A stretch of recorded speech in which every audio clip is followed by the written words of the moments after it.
आप लोग देखते हैं कि हर शाम 6 बजे आपकी एक मॉक टेस्ट की क्लास आती है और इसमें बहुत ही महत्वपूर्ण क्वेश्चंस शामिल किए जाते हैं। और इन क्वेश्चंस का पैटर्न आपके एग्जाम, चाहे आप लोग सिविल सर्विस की तैयारी कर रहे हो या स्टेट पीसीएस की तैयारी कर रहे हो, प्रीलिम्स की तरह आपका रखा जाता है। और अगर आप लोग वनडे एग्जाम की तैयारी कर रहे हैं तब भी ये क्लास आप लोगों के लिए काफ़ी महत्वपूर्ण हो सकती है। और आप लोगों से हमेशा कहता भी हूँ कि जितने अधिक से अधिक हो सकें आप लोग मॉक टेस्ट देते रहिए। मॉक टेस्ट ही हैं, ये टेस्ट ही हैं जो आपकी तैयारी को बढ़ाएंगे, आपके स्कोर को बढ़ाएंगे और आपकी तैयारी की जांच आप लोग कर पाएंगे कि किस लेवल पर आपकी तैयारी जा पहुंची है। और अभी तक हम लोग 11 टेस्ट आपके खत्म कर चुके हैं, ये 12वां टेस्ट है। आप लोगों को क्या करना है कि सबसे पहले टेलीग्राम से इस पीडीएफ को डाउनलोड करना है, फिर इन्हें क्वेश्चंस को पढ़ना है, आंसर देने की कोशिश करनी है और उसके बाद आप लोगों को इस क्लास को देखना है, अपना स्कोर बताना है आप लोगों को कि कितना क्वेश्चंस आप लोगों ने सही कर पाए थे। ठीक है। और देखिए, जब ओएमआर सीट आप लोग भरते हैं ना, तो उसे भी बड़े ध्यानपूर्वक भरा करिएगा, क्योंकि आप देखते हैं कि इसमें एक बार गलती हो जाने के बाद सुधार की कोई गुंजाइश नहीं रहती है, तो बड़े ध्यानपूर्वक आपको भरना है। एक बात और आप लोगों से कह रहा हूं कि क्वेश्चंस को पढ़ते समय आप लोगों को पूरा ध्यान रखना है और ये यकीन मानिए, अगर आप लोगों को क्वेश्चंस को समझ में आ गया कि क्वेश्चंस पूछ क्या रहा है, तो आप देखेंगे कि आप लोग आंसर देने की बहुत ही नजदीक पहुंच जाते हैं। पहला क्वेश्चन हम लोग देखते हैं। अम्ल वर्षा के वैश्विक परिदृश्य के संदर्भ में निम्नलिखित कथनों पर विचार कीजिए। अम्ल वर्षा होती है ना, उसी के वैश्विक परिदृश्य के संदर्भ में निम्नलिखित कथनों पर विचार करना है। और आपके सामने 3 कथन दिए गए, 1 2 3 कथन दिए गए और उपयुक्त में से कौन से कथन सही नहीं है, यानी कि इन तीनों कथनों में से आप लोगों को गलत कथन जो सही नहीं है उसका चुनाव करना है। और इस यहां देख लिया करिएगा कि सही पूछ रहा है या सही नहीं है पूछ रहा है, क्योंकि इस लाइन की वजह से आते हुए कई बार आंसर गलत कर बैठते हैं। तो आप देखेंगे पहला क्या कह रहा है, नॉर्वे तथा स्वीडन में अधिक अम्ल वर्षा का कारण जर्मनी तथा यूनाइटेड किंगडम में स्थित मिलों से निकलने वाले SO2 तथा नाइट्रोजन के ऑक्साइड है। दूसरा कह रहा है कि नॉर्वे तथा स्वीडन की झीलों पर अम्ल वर्षा के अत्यधिक नकारात्मक प्रभाव के कारण अम्लीय वर्षा झील कातिल वर्षा कहलाती है। तीसरा कह रहा है कि कनाडा में अम्लीय वर्षा नहीं होती है। नॉर्वे तथा स्वीडन में अधिक अम्ल वर्षा का कारण जर्मनी तथा यूनाइटेड किंगडम में स्थित मिलों से निकलने वाले SO2 तथा नाइट्रोजन के ऑक्साइड हैं। पहला बिल्कुल ठीक है। नॉर्वे तथा स्वीडन की झीलों पर अम्ल वर्षा के अत्यधिक नकारात्मक प्रभाव के कारण अम्लीय वर्षा झील कातिल कहलाती है, झील कातिल वर्षा कहलाती है, यह भी बिल्कुल सही है। कनाडा में अम्लीय वर्षा नहीं होती है, तो ये आप देखें गलत है। गलत इसलिए है, क्यों गलत है, क्योंकि आप सभी जानते हैं कि नॉर्वे तथा स्वीडन के अलावा कनाडा और स्कैंडिनेवियाई देशों में भी अम्ल वर्षा होती है। अब आप लोग कहोगे कि ये अम्ल वर्षा क्या है, तो मैं आप लोगों से कहता हूं कि एनसीईआरटी कम से कम 2 से 3 बार आप लोगों को जरूर पढ़ना है। और अगर आप लोग करते हैं तो आप देखेंगे कि आपको प्रीलिम्स में, मुख्य परीक्षा में बहुत सहूलियत होगी और बहुत सारे क्वेश्चंस बेसिक से पूछ लेता है, तो उनके आंसर भी आप लोग दे लेंगे। वर्षा के जल का पीएच मान जब 5.6 से कम हो जाता है तो उसे अम्लीय वर्षा कहते हैं। अम्लीय वर्षा का जल जब नदी में प्रभावित होता है तो नदी के जल का पीएच मान कम हो जाता है, ऐसी नदी में जीवधारियों का रहना कठिन होता है। और आप देखते हैं अम्लीय वर्षा सल्फर और नाइट्रोजन के ऑक्साइड के कारण होती है। अम्लीय वर्षा का परिणाम तब होता है जब सल्फर डाइऑक्साइड SO2 और नाइट्रोजन ऑक्साइड वायुमंडल में उत्सर्जित होती है, पवन और वायु धाराओं द्वारा ले जाया जाता है। तो इसमें आप देखेंगे सही नहीं है पूछा है, तो कौन सा सही नहीं है, तीसरा सही नहीं है। तो इसमें आप लोग क्या लगा दोगे बताइए, केवल 3, यानी कि बी ऑप्शन आप लोग लगा देंगे। इसमें क्या लगा दोगे, बी ऑप्शन लगा दोगे। चलिए अगले क्वेश्चन की तरफ चलते हैं हम लोग। ये कह रहा है कि निम्नलिखित कथनों पर विचार कीजिए, निम्नलिखित कथनों पर विचार कीजिए। और आप देखेंगे कि आपके सामने 3 कथन दिए गए हैं और उपयुक्त में से कौन से कथन सही नहीं है, यानी कि इन तीनों में से आप लोगों को गलत कथन चुनना है। पहला कह रहा है कि अम्ल वर्षा के लिए उत्तरदायी फार्मिक अम्ल का उत्सर्जन ज्वालामुखी उद्गार से होता है। दूसरा कह रहे हैं मेथेन गैस का उत्सर्जन सर्वाधिक वनाग्नि से होता है। तीसरा आप देखिए वन उन्मूलन के कारण कार्बन मोनोऑक्साइड के उत्सर्जन में भारी वृद्धि हुई है। तो आप देखेंगे कि अम्ल वर्षा के लिए उत्तरदायी फार्मिक अम्ल का उत्सर्जन जंगल की आग के कारण बायोमास के जलने से होता है। पहला बिल्कुल गलत है। क्या है? बिल्कुल गलत है। और मेथेन का उत्सर्जन प्राकृतिक एवं मानव निर्मित निम्नलिखित स्रोतों से होता है। आप देखिए प्राकृतिक स्रोत, मानव निर्मित स्रोत। प्राकृतिक स्रोत में देखेंगे आप लोग तो आर्द्र भूमि हो गई, पशु हो गया, दीमक हो गया। मानव स्रोत में देखें तो धान खेत, कोयला खनन, गैस डीलिंग। और कार्बन डाइऑक्साइड गैसों को अवशोषित कर लेते हैं और वन उन्मूलन से कार्बन डाइऑक्साइड गैसों की मात्रा में वृद्धि हुई, ना कि कार्बन मोनोऑक्साइड की मात्रा में। इसलिए आप देखिए तीसरा भी गलत है, दूसरा भी गलत है, तीसरा भी गलत है। कार्बन मोनोऑक्साइड के प्राकृतिक एवं मानव निर्मित स्रोत देखें तो प्राकृतिक स्रोत में आप देखिए जीव जनन हो गया, ज्वालामुखी हो गया। मानव निर्मित स्रोत में बायोमास का जलना, औद्योगिक स्रोत धूमपान इससे निकलता है। तो इसमें आप देखेंगे तीनों कथन कैसे थे? बिल्कुल गलत थे। और आप देखें गलत ही पूछा है, सही नहीं है पूछा है ना। तो आप देखेंगे इसमें 1 2 3 यानी कि डी ऑप्शन आपका बिल्कुल ठीक रहेगा। क्या लगाओगे? डी ऑप्शन आपका बिल्कुल ठीक रहेगा। अगले क्वेश्चन की तरफ चलते हैं हम लोग। अगला कह रहा है कि अम्ल वर्षा के लिए उत्तरदायी सल्फर उत्सर्जन का सबसे बड़ा स्रोत है। अम्ल वर्षा के लिए उत्तरदायी सल्फर उत्सर्जन का सबसे बड़ा स्रोत है बायोमास का जलना, कोयला दहन, पेट्रोलियम पदार्थ, ज्वालामुखी उद्गार। तो आप देखते हैं कि कोयला दहन, और आप देखते हैं कि अधिकतर हमारी ऊर्जा कोयला से ही निकल रही है, कोयला से ही बनती है, ये भी आप जानते हैं। और कहते हैं कि लगभग 60% के करीब सल्फर का उत्सर्जन कोयले के जलन से होता है, पेट्रोलियम पदार्थों से 30%, बाकी 10% अन्य पदार्थों से होता है। ठीक है। और इसमें प्राकृतिक स्रोत देखें तो सागर, ज्वालामुखी उद्गार, मृदा में जैविक प्रक्रिया, प्लैंकटन एवं वनस्पतियों के सड़ने से भी आपका सल्फर आता है। मानव निर्मित स्रोतों में देखें तो कच्चे तेल के शोधन, धातु शोधन, शुद्ध धातु जैसे आयरन स्टील प्राप्त करने हेतु धात्विक सल्फाइड अयस्कों को गलाना, रासायनिक उर्वरक उद्योगों में सल्फ्यूरिक अम्ल का उत्पादन, उससे भी सल्फर उत्सर्जन होता है। तो इसमें आप लोगों ने बी ऑप्शन लगा दिया होगा। अगला क्वेश्चन है निम्नलिखित में से कौन सा कथन सही है? इन आपको क्या बताना है? सही कथन चुनना है। तो आप देखते हैं कि ये कह रहा है कि वातावरण की करीब आधी अम्लता वापस पृथ्वी पर आद्य निक्षेप की क्रिया द्वारा प्रकट होती है। वी कह रहा है मरुस्थलीय क्षेत्र में शुष्क से अर्ध निक्षेप का अनुपात उच्च रहता है। क्या रहता है? उच्च रहता है। बताइए। यदि वायु के अम्ल रसायन ऐसे क्षेत्र तक विक्षेपित होकर चले जाते हैं जहां का मौसम आर्द्र है, तब अम्ल धरातल पर वर्षा, बर्फ, कोहरा, धुंध के रूप में गिर सकता है। और वातावरण की करीब आधी अम्लता वापस पृथ्वी पर आर्द्र निक्षेप की क्रिया द्वारा प्रकट होती है। ये बिल्कुल ठीक है। ऐसा क्षेत्र जहां मौसम शुष्क हो वहां अम्ल रसायन धूल और धुएं के साथ मिलकर संयुक्त हो जाते हैं और धरातल पर शुष्क जमाव के कारण निक्षेपित होकर जमीन, भवन, वनस्पतियों से चिपक जाते हैं। और वायुमंडल में अम्लता की मात्रा जो कि पृथ्वी पर शुष्क निक्षेप द्वारा निक्षेपित होती है, वह उस क्षेत्र की वर्षा की मात्रा पर निर्भर करता है कि वह क्षेत्र कितनी मात्रा में वर्षा प्राप्त कर रहा है।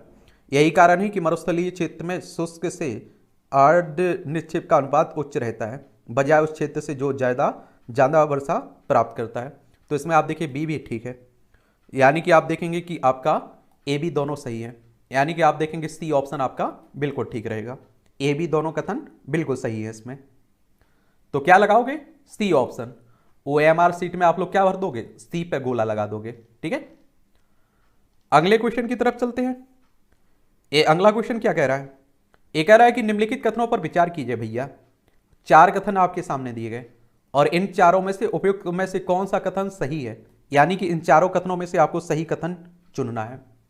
पहला कह रहे हैं कि अम्लीकरण में अमोनिया, नाइट्रोजन के ऑक्साइड एवं सल्फर के यौगिक रासायनिक अभिक्रिया द्वारा अम्लीय पदार्थों में बदल जाते हैं।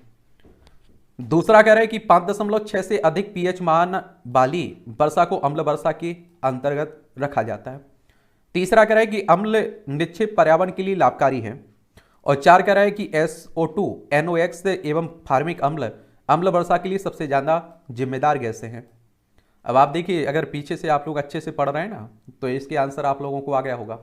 एक तो आप पहला ठीक है, दूसरा गलत है। अब आप कहोगे कि दूसरा गलत क्यों है? क्योंकि आप सभी जानते हैं कि 5.6 से कम pH मान वाली वर्षा को अम्लीय वर्षा कहते हैं और 5.6 के बराबर pH मान की वर्षा स्वच्छ वर्षा तथा pH 7 मान को शुद्ध जल माना जाता है, इसलिए आप देखिए दूसरा गलत। तीसरा गलत है, अम्लीय वर्षा, अम्लीय कोहरे और अम्लीय धुंध को सम्मिलित रूप से अम्ल निक्षेप कहते हैं। यह आर्द्र एवं शुष्क दोनों रूप में होता है, इससे गंभीर पर्यावरणीय नुकसान होते हैं। तो तीसरा भी गलत है। 4 बिल्कुल ठीक है। तो 1 और 4 कथन बिल्कुल ठीक है इसमें। और आपसे पूछा क्या है, सही कथन, तो 1 4 लगाएंगे, यानी कि आप लोग किस में 1 4 है, सी ऑप्शन में 1 4 केवल सही है, यानी कि सी ऑप्शन आपका बिल्कुल ठीक रहेगा इसमें। अगला कथन हमारे सामने एक कह रहा है कि निम्नलिखित कथनों पर विचार कीजिए। क्या करिए, विचार करिए भैया। और इसमें आप देखेंगे कि आपके सामने 3 कथन दिए गए हैं और इन तीनों में से आप लोगों को सही नहीं है पूछ रहा है, उपयुक्त में से कौन से कथन सही नहीं है, यानी कि गलत जो है, जो सही नहीं है, उनका चुनाव आप लोगों को करना है। तो पहला कह रहा है कि तटीय पारितंत्रों का प्रत्येक वर्ग मील परिपक्व उष्णकटिबंधीय वनों के प्रत्येक वर्ग मील के मुकाबले निम्न दर पर वातावरण से कार्बन अलग करता है। दूसरा कह रहा है कि बायोचार एक स्थिर ठोस है जो कार्बन से समृद्ध होता है और मृदा में हजारों वर्षों तक रह सकता है। तीसरा आपसे कह रहा है कि समुद्री लोहे निषेचन कार्बन डाइऑक्साइड के निष्कासन में अधिक सहायक है। तो आप देखेंगे कि तटीय पारितंत्रों का प्रत्येक वर्ग मील परिपक्व उष्णकटिबंधीय वनों के प्रत्येक वर्ग मील के मुकाबले उच्च दर पर वातावरण से कार्बन अलग करता है। पहला बिल्कुल गलत है। और आप देखेंगे कि तटीय पारितंत्रों के कार्बनिक संपन्न अवसादों में उच्च मात्रा में कार्बन पाया जाता है, जो कि कई शीतोष्ण एवं उष्णकटिबंधीय वनों से 5 गुना ज्यादा होता है। तटीय आवास कुल समुद्री क्षेत्र के आप देखिए 20% से भी कम क्षेत्र को घेरे हुए हैं, परंतु कुछ समुद्री अवसाद में इनकी कुल कार्बन अधिग्रहण में आधी भागीदारी है। और समुद्री फाइटोप्लैंक्टन समुद्री सतह के नजदीक निवास करते हैं एवं आयरन को पसंद करते हैं। समुद्र में आयरन के डालने से फाइटोप्लैंक्टन की संख्या में वृद्धि होगी और वातावरण से CO2 अंतर्ग्रहण में बढ़ोतरी होगी। तो आप देखेंगे कि इसमें पहला गलत है, दूसरा ठीक है, तीसरा भी ठीक है, लेकिन इसमें आप देखेंगे कि गलत ही पूछा है। तो आप देखेंगे कि आप लोग क्या लगा दोगे, इसमें केवल 1 होगा गलत इसमें, बाकी 2 3 बिल्कुल सही थे ना। तो इसमें आप लोगों का सी ऑप्शन आपका बिल्कुल ठीक रहेगा। OMR सीट में आप लोग क्या भरोगे, सी ऑप्शन काला कर दोगे, ठीक है। अगला क्वेश्चन पूछ रहा है कि निम्नलिखित कथनों पर विचार कीजिए। निम्नलिखित कथनों पर, नीचे जो दिए गए कथन है इन पर विचार करना है और फिर आप लोगों को क्या करना है कि इनमें से उपयुक्त में से कौन से कथन सही नहीं है, यानी कि इसमें जो सही नहीं है उसका चुनाव आप लोगों को करना है। तो इन तीनों में से गलत कौन सा है वो देखना है आप लोगों को। पहला कह रहा है कि कार्बन ट्रेडिंग थ्योरी सर्वप्रथम संयुक्त राष्ट्र पर्यावरण कार्यक्रम UNDP द्वारा दी गई है। दूसरा कह रहा है कि वृक्षारोपण द्वारा कार्बन ट्रेडिंग किया जा सकता है। और 4 कह रहा है कि कार्बन टैक्स जो शुल्क के रूप में जीवाश्म ईंधनों के दहन से उत्सर्जित हरित गैसों के प्रत्येक टन के उत्सर्जन पर लगाया जाता है। तो बताइए इसमें से कौन सही होगा आपका।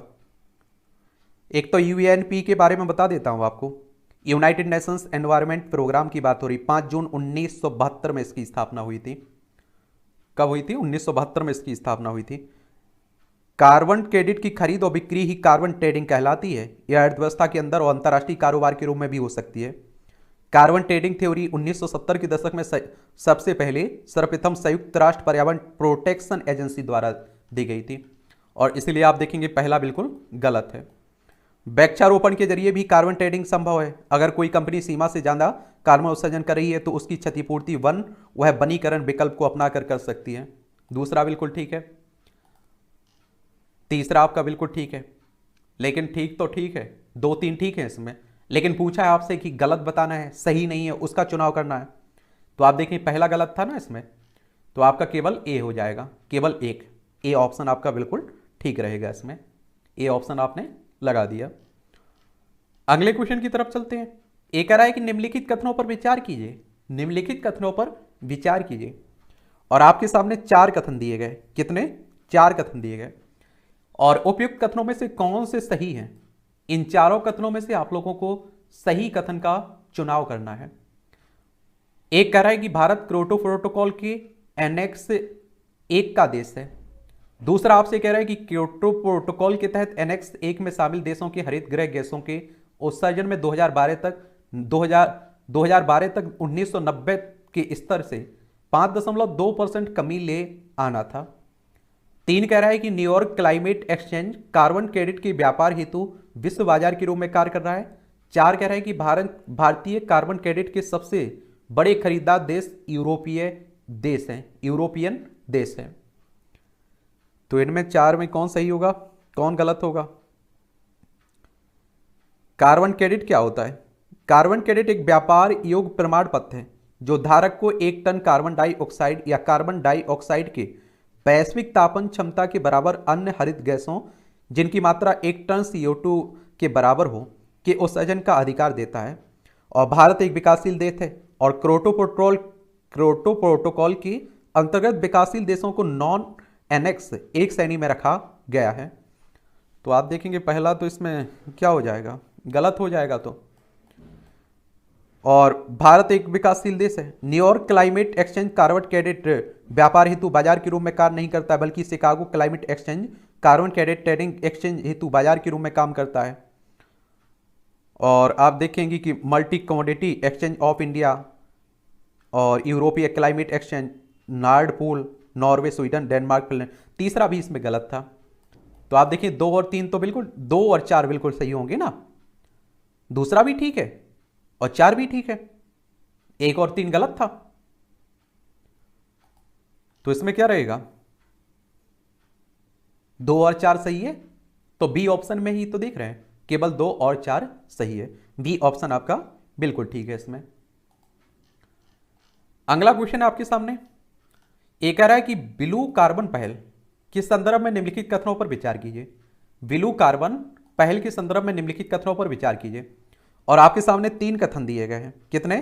3 कथन दिए गए हैं।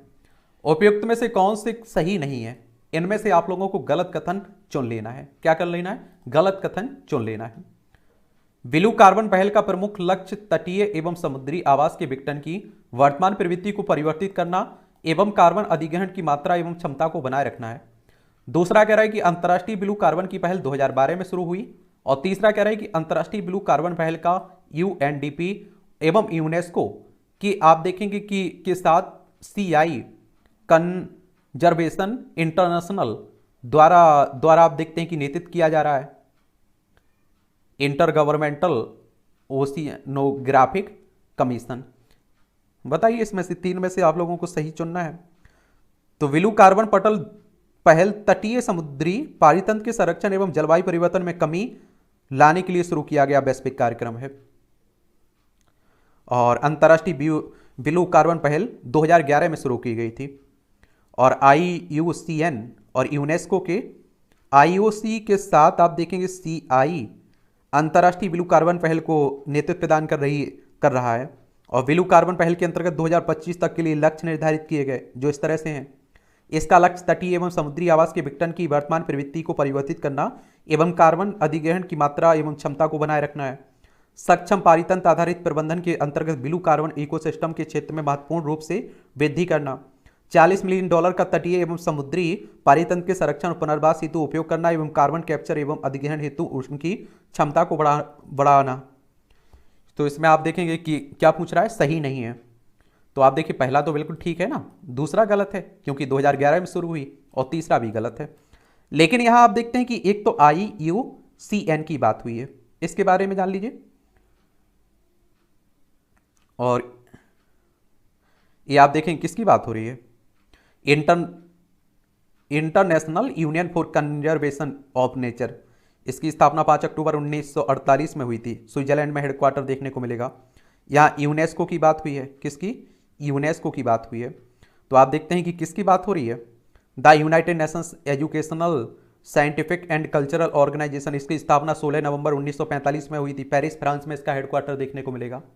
अब आप देखिए इसमें सही नहीं है पूछा है, तो 2-3 सही नहीं है, पहला ठीक था, 2-3 सही नहीं है, यानी कि सी ऑप्शन हो जाएगा ना। केवल 2 और 3 गलत है, इसमें सही नहीं है। तो इसमें आपने क्या लगाया था, सी ऑप्शन लगाया था, तब सही है आपका। अगला क्वेश्चन है हमारे सामने, निम्नलिखित कथनों में से कौन से कथन सही हैं? निम्नलिखित कथनों में से आपको सही कथन का चुनाव करना है। पहला कह रहा है कि ग्रीन कार्बन तटीय एवं समुद्री पारितंत्रों के मैंगो वन, समुद्री घास बेड़ों एवं अंतर्ज्वारीय लवण दलदलों में जमा वायुमंडलीय कार्बन है।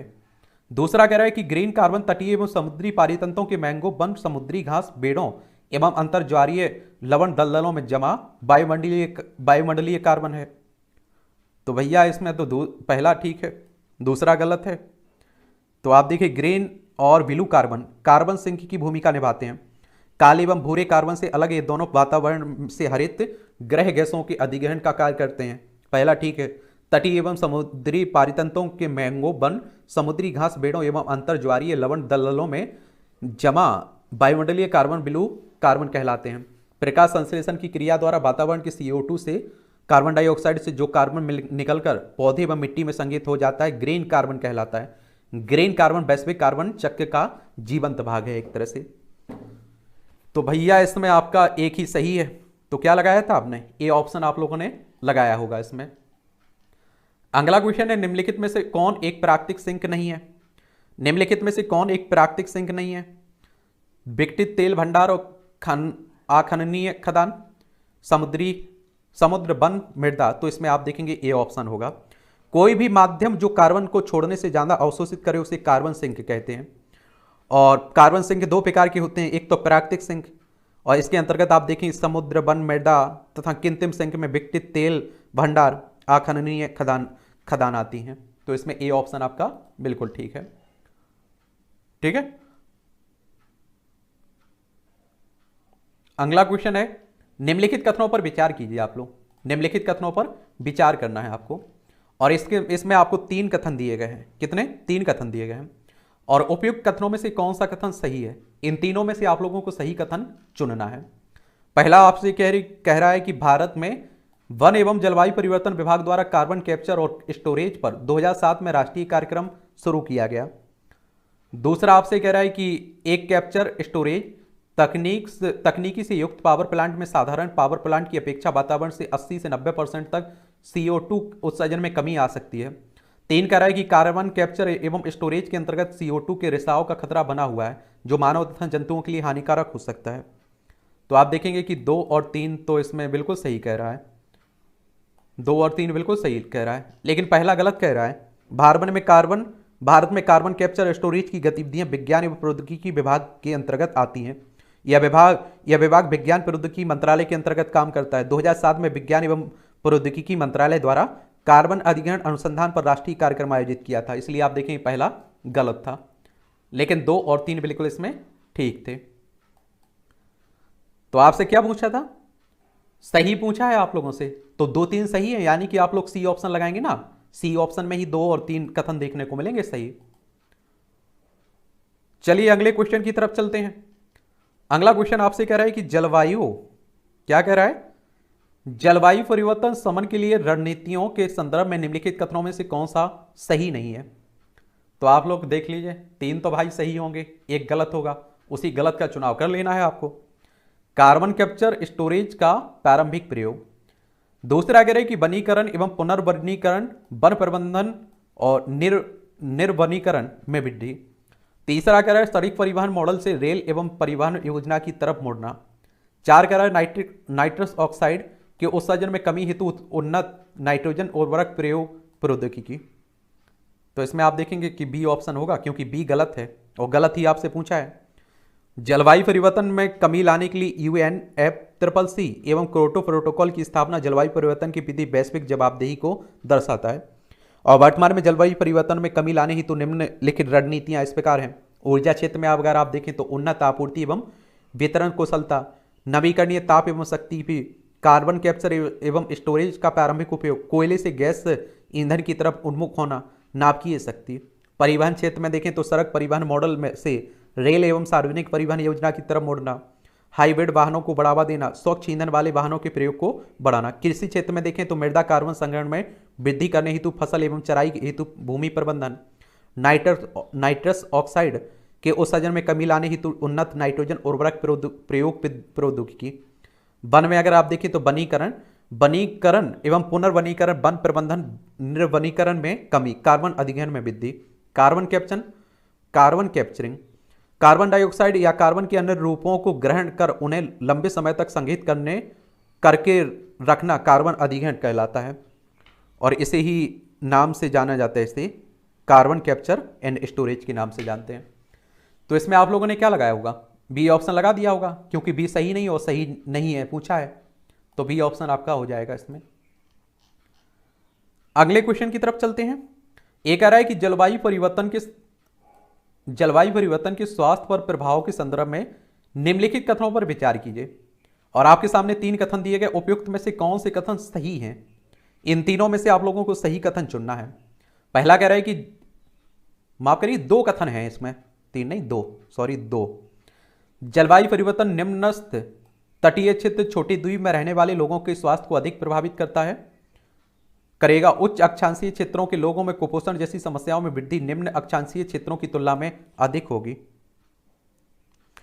जलवायु परिवर्तन के प्रभाव के कारण तूफान, समुद्र स्तर में वृद्धि आदि का प्रभाव सर्वप्रथम निम्नस्थ तटीय क्षेत्रों में तथा छोटे द्वीपों पर पड़ता है, जिसके कारण इस क्षेत्रों में लोगों में भूख, बीमारी, मृत्यु, बाधित आजीविका का खतरा अधिक होता है। पहला तो ठीक कह रहा है। जलवायु परिवर्तन का जहां निम्न अक्षांशीय क्षेत्रों में अत्यधिक प्रतिकूल प्रभाव पड़ेगा, वहीं उच्च अक्षांशों में तापमान के बढ़ने के कारण जल की उपलब्धता के साथ साथ वनस्पतियों एवं कृषि फसलों का पलायन भी निम्न अक्षांशों की ओर होता है, जिससे उच्च अक्षांशों में सकारात्मक प्रभाव दिखेगा, जबकि निम्न अक्षांशों के वे क्षेत्र जो वर्षा पोषित कृषि द्वारा उत्पादन करते हैं परिवर्तनशील वर्षण एवं तापमान में वृद्धि से प्रभावित होंगे, और खाद्यान्नों के उत्पादन में कमी के साथ ही कुपोषण जैसी समस्याओं से में वृद्धि होगी। तो दूसरा इसमें गलत था, लेकिन आपसे सही पूछ रहा था तो केवल एक लगाएंगे ना, ए ऑप्शन बिल्कुल सही होगा इसमें, दूसरा गलत था। अगले क्वेश्चन की तरफ बढ़ते हैं। ये कह रहा है कि आपसे क्या कह रहा है, जलवायु परिवर्तन के संदर्भ में निम्नलिखित कथनों पर विचार कीजिए। इस तरह के क्वेश्चंस पूछे भी जा रहे हैं। अब देखिए कभी कभी क्या होता है कि मिसप्रिंट हो जाता है। ये आप देखिए दूसरा है कथन और ये आपका तीसरा कथन है, 3 कथन दिए गए हैं। चलिए इतने तो आप लोग समझदार हैं। कभी आप देखते हैं पीसीएस में इस तरह की गलतियां हो जाती हैं, तो मुझे लगता है कि आप लोगों को ये भी आपको कुछ सीख देगा, कुछ ना कुछ। जलवायु परिवर्तन के संदर्भ में निम्नलिखित कथनों पर विचार कीजिए, और इसमें आप देखेंगे क्या देखेंगे, 3 कथन दिए गए, उनमें से सही नहीं है चुनना है आपको, जो गलत है वही चुनना है। वैश्विक तापमान में वृद्धि के कारण फसलों की जल आवश्यकता में वृद्धि होगी, और दूसरा कह रहा है इससे हाइड्रो पावर क्षमता में वृद्धि होगी, और तीसरा कह रहा है तटीय प्रदेशों में समुद्री जल की घुसपैठ से आसपास की भूमि कृषि करने योग्य उर्वरक हो जाएगी। वैश्विक तापमान वृद्धि के कारण बाष्पोत्सर्जन अधिक होगा, जिसके फलस्वरूप फसलों की जल की आवश्यकता भी बढ़ेगी। पहला तो ठीक कह रहा है। और वैश्विक तापमान में वृद्धि से पर्वतों के ग्लेशियर पिघलेंगे, जिससे दोनों गोलार्धों में हिम आवरण में कमी आएगी, और इससे नदियों की जल उपलब्धता में कमी आएगी, जो प्रमुख पर्वत श्रेणियों यथा हिमालय, एंडीज आदि से निकलती है। इसके प्रभाव स्वरूप हाइड्रो पावर क्षमता में भी कमी आएगी। दूसरा गलत है। और समुद्री जल खारा होता है, और अतः तटीय क्षेत्रों में समुद्री जल के फैलने या कृषि योग्य भूमि क्षेत्र में प्रवेश से कृषि योग्य भूमि की उर्वरता प्रभावित होगी, भूमि अनउर्वर हो जाएगी। तो तीसरा भी गलत था, तो इसमें गलत ही पूछा है, तो आप पहला ही गलत सही था ना, सही नहीं है पूछा ना, तो इसमें डी हो जाएगा। 2 और 3 गलत थे, पहला कथन बिल्कुल सही था इसमें। तो इस तरह से आप देखेंगे कुछ महत्वपूर्ण क्वेश्चंस थे, उनके आंसर हम लोगों ने विस्तार से जाने, और छोटी छोटी क्लासें रहेंगी, आराम से आप लोग एंजॉय करते रहिए, टेस्ट देते रहिए, और कोई भी आपके सवाल हैं, सुझाव हैं, तो ज़रूर मुझे बताया करिएगा। मेहनत आपको करनी है और हर हाल में करनी है, कोई ऑप्शंस नहीं है आपके पास, ठीक है। उसके बाद आपका ज़िंदगी बन जाती है, इसलिए टाइम बर्बाद मत कीजिए किसी के पीछे भी। मैं तो कहता हूँ कि 1 मिनट भी किसी को अपना मत दीजिए, पैसा दे दीजिए किसी को, टाइम मत दीजिए किसी को अपना कीमती, ये बहुत ही कीमती टाइम है। और आप अगर कुछ हैं तभी आप देखते हैं आपसे कोई जुड़ेगा, ये भी सच है, ठीक है। तो चलिए अगले टेस्ट में हम लोग फिर से मिलेंगे, और आप लोग जुड़ते रहिए, आप लोग पढ़ते रहिए।